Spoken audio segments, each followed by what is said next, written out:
Ibu, Bapak, Romo, Bruder, dan saudara-saudari semuanya.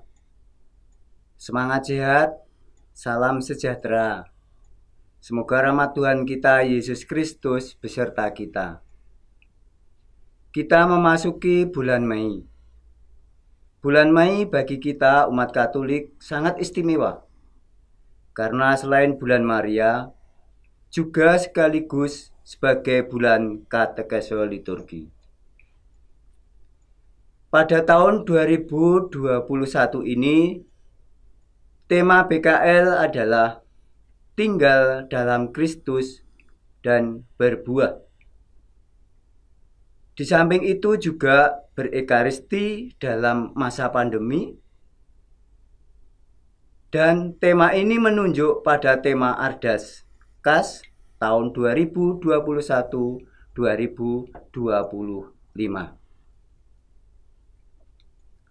Bulan katekesi liturgi atau biasa sering disingkat dengan BKL itu menjadi dinamika rutin yang kita alami untuk memperdalam pengetahuan dan penghayatan liturgi dan peribadatan bagi kita semua. Pada konteks tahun 2020-2021, pandemi COVID-19 yang entah kapan akan berakhir kita tidak tahu, belum tahu. Maka BKL tahun 2021 ini memiliki kekhususan dibandingkan dengan BKL tahun-tahun sebelumnya. Dari sisi isi maupun metodenya. Harapannya kita dapat menyesuaikan diri. Maka setiap lingkungan dituntut untuk berkreasi agar BKL dapat berjalan dengan baik. Nah, lalu latar belakangnya apa? Kalau teman-teman itu melihat ada gambar, saya takut ketularan COVID di gereja. Tuhan, saya ini kan termasuk orang rentan. Ini menjadi tanda dan bisa dilihat latar belakangnya. Nah, latar belakang BKL tahun 2021 yang pertama tentu saja didasari dari rapat dan evaluasi Dewan Inti dan Dewan Penasihat Komlit Keuskupan Agung Semarang yang dilaksanakan pada tanggal 23 Januari 2021. Yang di situ bisa ditengarai bahwa persiapan BKL tahun 2021 itu agak mepet. Karena itu masih disibukkan dengan pemulihan pandemi COVID-19.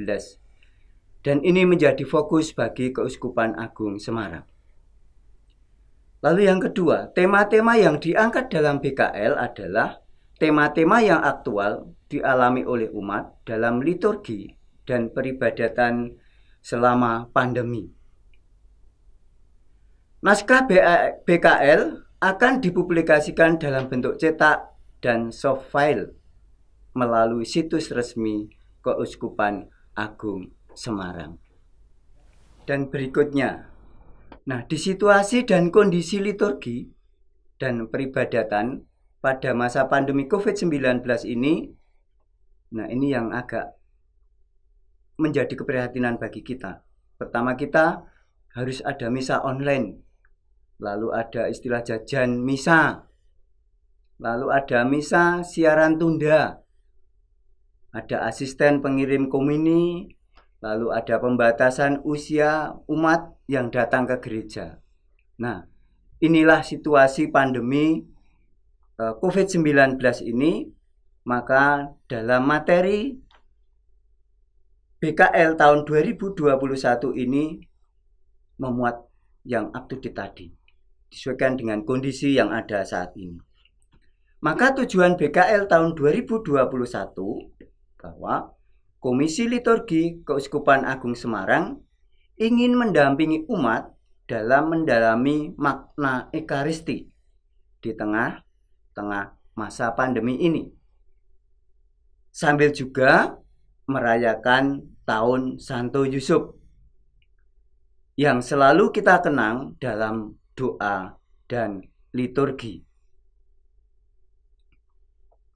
Nah, skema BKL tahun 2021 ini mengambil tema besar, yaitu tinggal dalam Kristus dan berbuah, berekaristi dalam masa pandemi. Nah, di sini ditarik menjadi 4 hal. Yang pertama, itu tahun Santo Yusuf yang sudah dicanangkan oleh Bapak Paus, bahwa tahun 2021 itu merupakan tahun Santo Yusuf. Kemudian juga BKL juga merupakan bulan Rosario. Dan tinggal di dalam Kristus dan berbuah ini juga ditarik menjadi problematika liturgi peribadatan selama pandemi COVID. Dan yang satu yang tidak kalah pentingnya adalah dalam skema BKL ini kita juga belajar dari Ardas Kas tahun 2021-2025. Nah, maka isi BKL ada 3 hal pokok yang besar. Pada hari pertama, kita diajak bersama-sama untuk berdevosi kepada Santo Yusuf sebagai pelindung gereja dan pekerja. Atau sering bahwa kita katakan tahun ini adalah tahun Santo Yusuf. Lalu hari kedua, tinggal dalam Kristus dan berbuah. Ini diambil dasarnya dari Ardas tahun 2021 sampai 2025. Nah, lalu pada hari yang ketiga itu berekaristi dalam masa pandemi COVID-19. Ini menjadi tema besar bulan katekese liturgi tahun 2021. Nah, lalu apa saja yang ada di dalam panduan buku BKL tahun 2021 ini? Pada hari keempat itu kita diajak merenungkan misa online. Itu tidak cukup. Ini juga menjadi keprihatinan bagi gereja pada umumnya dan khususnya Keuskupan Agung Semarang. Lalu yang hari kelima, tidak ke gereja karena takut tertular COVID. Benarkah demikian? Nah, disinilah nanti berdinamika yang lebih baik, lebih bagus lagi bagaimana di lingkungan yang harus kita lakukan. Lalu hari yang keenam, asisten luar biasa pembagi komini. Nah, di sini ada asisten luar biasa, padahal biasanya tidak ada yang membagi komini. Adakah anak muda yang ikut terlibat di dalam bergabung dalam asisten luar biasa pembagi komini ini? Mungkin di paroki kita juga sudah ada. Nah, hari ke-6 sampai ke-13 itu jelas. Ini terkait dengan problematika liturgi dan peribadatan selama pandemi. Untuk secara detailnya silahkan Ibu, Bapak, teman-teman semua silahkan untuk membaca secara detail, berefleksi dan merenungkan hari demi hari dalam masa BKL ini. Pada hari yang ke-14 ini masih disambung dengan problematika liturgi dan peribadatan selama pandemi. Hari yang ke-14 ini sungguh sangat menarik. Dan mungkin ini yang dilakukan dari banyak keluarga-keluarga. Misalnya pada saat misa online itu disambi. Ada yang ibu-ibu sambil misa, kemudian disambil ke belakang. Bisa menanak nasi, bisa menyai sayur, atau apalah. Atau bisa jadi malah sambil bermain SMS atau WA-an. Nah, ini ada di dalam hari yang ke-14 ini. Teman-teman semua bisa belajar di situ. Seperti apa? Lalu yang juga luar biasa adalah pengakuan dosa dengan absolusi umum.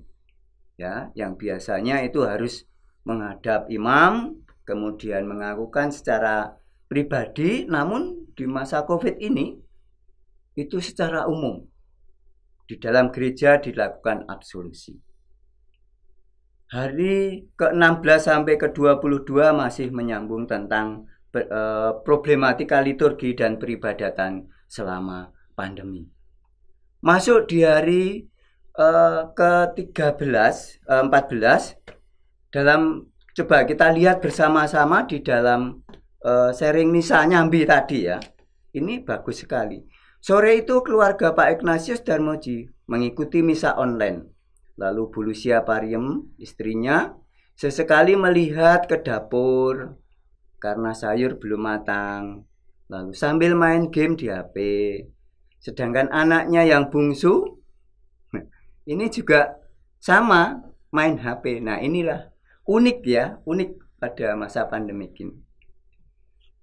Nah, pada hari ke-23 sampai ke-29 ini kita diajak secara khusus untuk berdevosi kepada Santo Yusuf. Atau tadi di depan kami sampaikan bahwa tahun ini sebagai tahun Santo Yusuf. Nah, banyak referensi yang bisa mendukung untuk berdevosi kepada Santo Yusuf. Dalam buku Mada Bakti maupun Kidung Adi juga ada di sana. Ya, itu. Nah, ada 7 hal ya keteladanan dari Bapak Santo Yusuf ini. Ya. Dia itu sebagai seorang bapak yang menerima. Mungkin masih ingat waktu Bunda Maria mengandung. Nah, itu juga salah satu contoh. Kemudian bapak yang bekerja. Santo Yusuf adalah seorang tukang kayu. Bukan berarti hanya kayu saja, tetapi banyak hal yang bisa dikerjakan di sana. Itu pada hari yang ke-23 sampai 29 kita diajak untuk meneladan kehidupan Santo Yusuf. Pada hari yang ke-30, Katolisitas, kerasulan, dan semangat kebangsaan secara sinergis. Kemudian juga ini diambil dari bidang garapan arah dasar Keuskupan Agung Semarang tahun 2021-2025. Ada 5 ya. Katolisitas, kerasulan, dan semangat kebangsaan secara bersinergis. Kemudian hari yang terakhir kita juga tahu bahwa bulan Mei adalah bulan Rosario.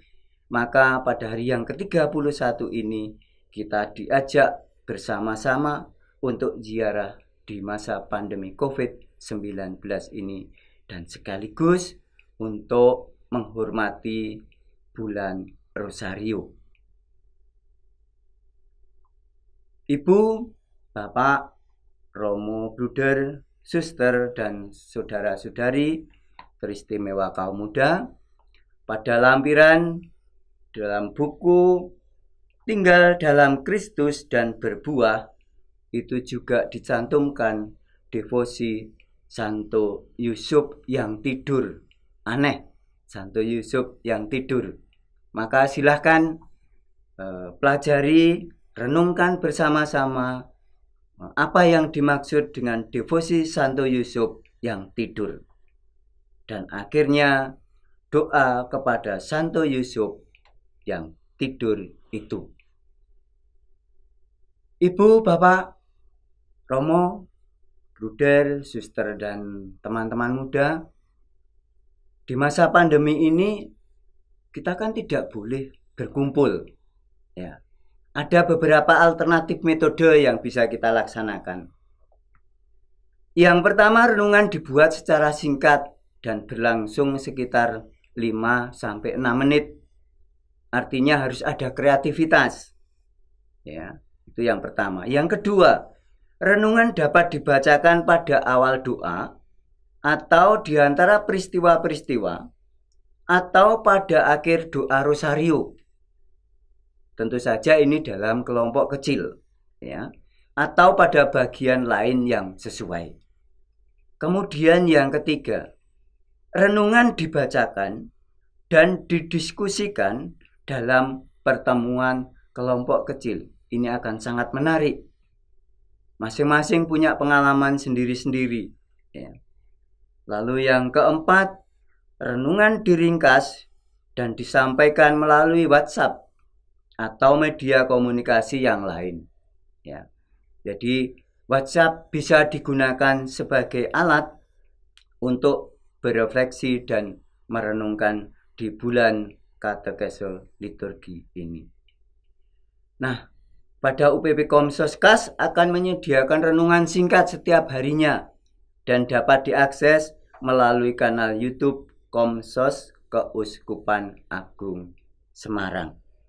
Jadi, UPP Komsoskas akan menyediakan renungan secara singkat setiap harinya dan dapat diakses melalui kanal YouTube Komsos Keuskupan Agung Semarang. Ibu, Bapak, Romo, Bruder, Suster, dan rekan-rekan muda yang terkasih dalam Kristus. Mari kita berefleksi diri, berdevosi dalam bulan Maria dan bulan katekese liturgi tahun 2021. Selamat berefleksi, selamat berdevosi, Tuhan memberkati. Terima kasih, salam sehat, dan tetap semangat. Matur nuwun.